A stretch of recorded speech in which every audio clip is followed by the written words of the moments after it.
Well, hi everybody.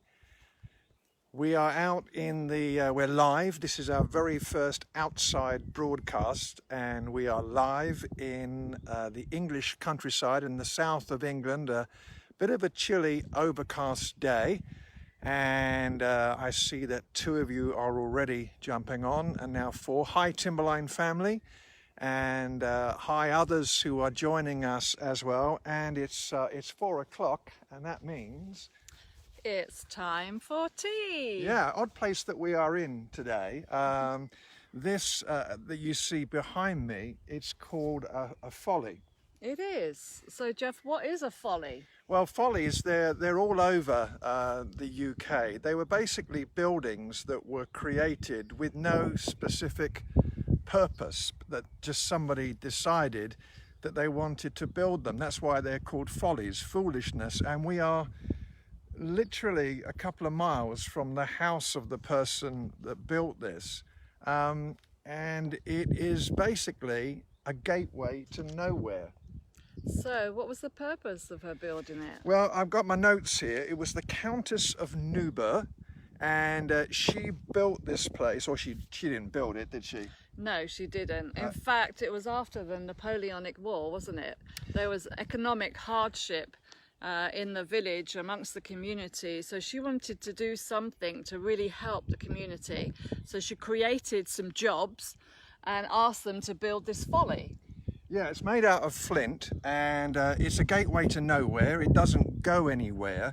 The only purpose for it was actually for picnicking. She would come up here and picnic, but like you say, her legacy is one of great charity, because we discovered earlier today her grave in the local church, and it actually says on the grave that she was a patron of the church, and that also that she supported the mission to Chichester, which I imagine was about caring for those in homeless people, those in need at that time. So her legacy was that she did this.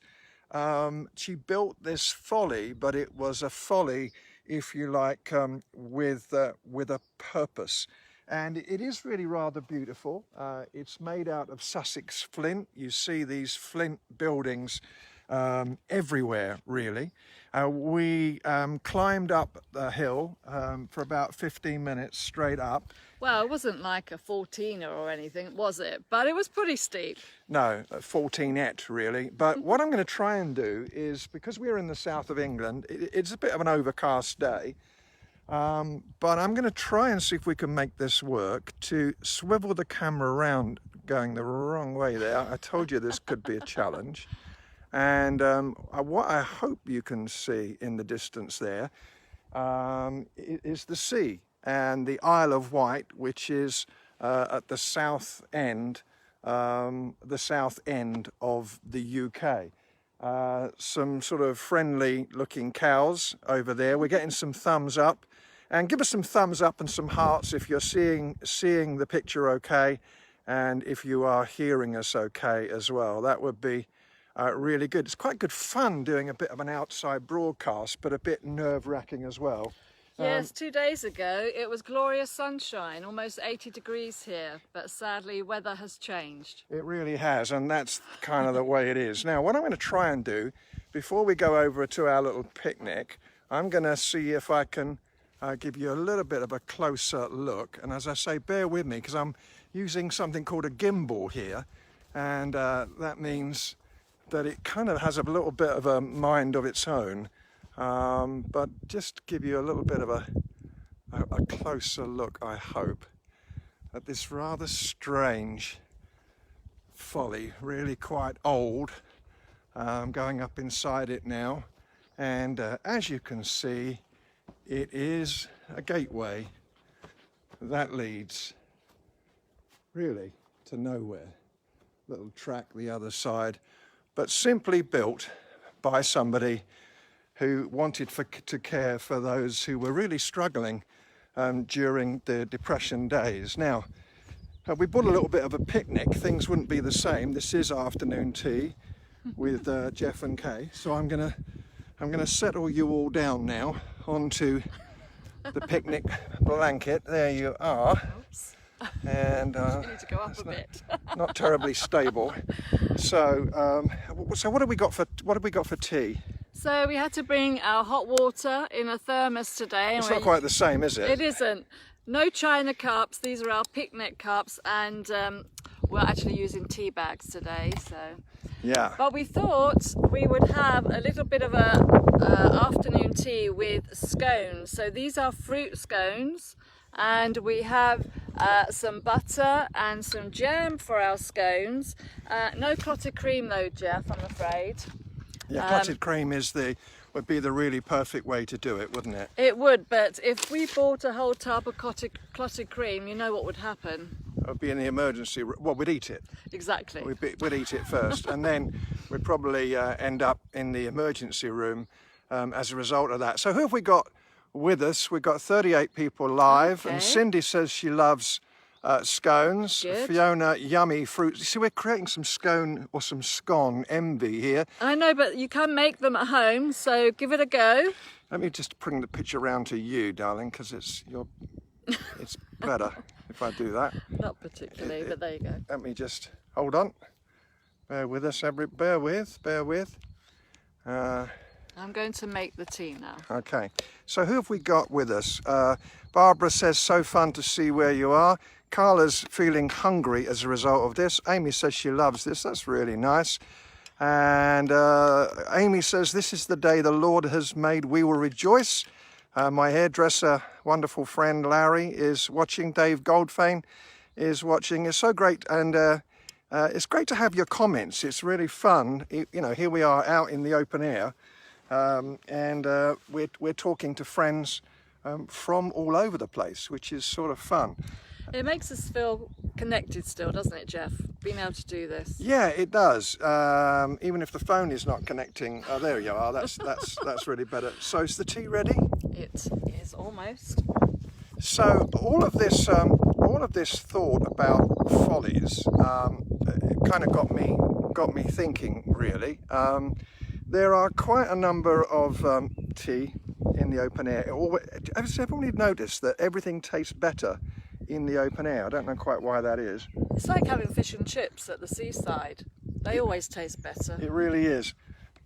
Lots of verses, darling, in the Bible about using this word folly, Right. which of course is a kind of an old-fashioned way of talking about foolishness. Mm-hmm. And I was thinking about a couple of them earlier today.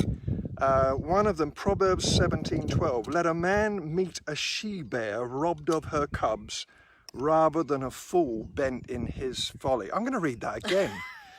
Let a man meet a she-bear robbed of her cubs, rather than a fool bent in his folly. What is that saying? That is saying that when we live lives full of folly, we're actually dangerous. We're dangerous to other people as well as being dangerous to ourselves. And what a graphic phrase that is, a man meeting a she-bear robbed of the cubs. I don't want to meet a bear really ever. And I'm never quite sure, when we're in Colorado, you read all these, you hear these rumors, don't you, about what you're supposed to do. Make yourself really big. Yeah. Make lots of noise. I just think run away screaming would probably, but then that's probably the worst possible advice. I think so, because the bear would just chase you. When we live lives making foolish choices, we create upheaval and havoc, not only for ourselves, but also others. But here's one that's not really terribly suitable for a picnic. And that is Proverbs 26, verse 11. Like a dog that returns to his vomit is a fool that repeats his folly. I mean, it's not very pleasant, is it? But it's basically saying, if we keep on making the same foolish choices of folly, Right. and we don't learn from them, then it's like a dog going back to what it threw up. A pretty graphic illustration of what life can be like. You may have to put a censorship on these, Jeff. Yeah, I know, it's a little bit sicky, really. And let's face it, these are not going to be Bible verses that you're going to find on Christian refrigerators anywhere, but it does speak to us. These two verses speak to us of the fact that if we keep making the same mistakes, that's kind of sad. And also that we can be dangerous to others when we're continuously involved in foolish decisions. Well, here we are live, and Tanya's saying, Tracy's saying, you bring a brightness to my day. That's each nice. week. Karen Bowers having a tall glass of iced tea. Oh, Karen, have you seen what we're having for tea? Yeah, wait Can there. you see it? In front of the cameras there. Scones. Oh, with jam. Don't tip them up. We don't want to lose them. That would be a... Smothered in beautiful strawberry jam. But Karen, sorry, no clotted cream at all. So nice. Fiona says nice scones or vomit. I know which one I would choose. Yeah, I think you're probably right there. So no question about that.